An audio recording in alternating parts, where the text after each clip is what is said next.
ఏంటమ్మా మాదిరి, అదే బయట ఉంటే జుట్టు పట్టుకుని నేలకేసి బాధేదువా, ఎవరు ఎవరిని బాధుతారనేది నువ్వు ఎలిమినేట్ అయిపోయి బయటకు వెళ్ళిపోతావు కదా, అప్పుడు నీకు క్లియర్గా అర్థమవుద్ది. రీతు వర్సెస్ మాధురి. తప్పు నాకైతే 100% మాధురి అయితే తప్పు అనిపించింది.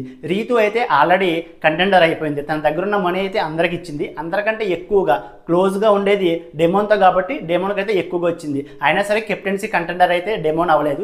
ఈ విషయం కోసం అయితే బెడ్రూమ్లో చాలా హాట్గా అయితే డిస్కషన్ జరిగింది.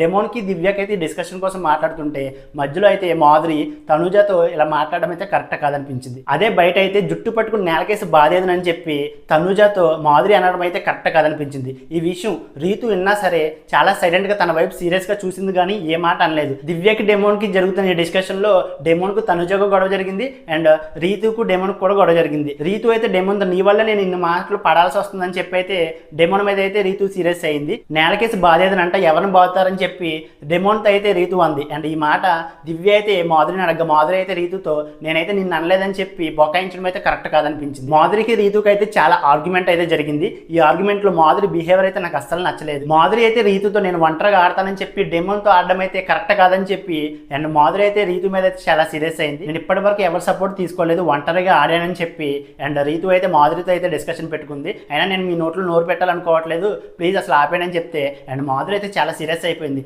నీలాంటి వేస్ట్ బిహేవియర్ అయితే నేను ఎప్పుడు ఎవరిని చూడలేదు, నీకు అసలు గౌరవం ఇవ్వడమే రాదని చెప్పి చాలా మాటలు అయితే వదిలేసింది. అండ్ ఈ డిస్కషన్లోనే రీతునైతే మాధురి నువ్వు డెమోన్తో ఇప్పటి వరకు సపోర్ట్గా ఉన్నావని చెప్పి ఇలా అనడం అయితే అస్సలు కరెక్ట్ కాదనిపించింది. అండ్ చాలా బ్యాడ్గా మాట్లాడింది మాధురి. అండ్ రీతుని నువ్వు వరస్ట్గా బిహేవ్ చేస్తావని చెప్పి మాధురి అయితే చాలా వరస్ట్గా బిహేవ్ చేసింది. అండ్ ఇప్పటి వరకు కామ్గా ఉండి ఈ వీక్ మొత్తం ఇప్పుడైతే తన నిజస్వరూపం అయితే బయట పెట్టేసినట్టు అనిపించింది నాకైతే. అండ్ ఈ ఆర్గ్యుమెంట్ వల్లే కెప్టెన్సీ టాస్క్లో రీతుని ఎలిమినేట్ చేస్తూ మాధురి అయితే నువ్వు సపోర్ట్ వల్లే ఇప్పటి వరకు వచ్చావని చెప్పి అండ్ ఆ కారణం చెప్పి అయితే తనని ఆ రౌండ్ నుంచి ఎలిమినేట్ చేయడం అయితే కరెక్ట్ కాదనిపించింది. ఏదేమైనా సరే మాధురి రీతు డిస్కషన్లో నాకైతే మాధురితో తప్పు అనిపించింది. వీళ్ళిద్దరికి జరిగిన డిస్కషన్లో మీకు ఎవరితో తప్పు అనిపించిందో వీడియోని లైక్ చేసి మీ అభిప్రాయాన్ని కామెంట్ చేయండి.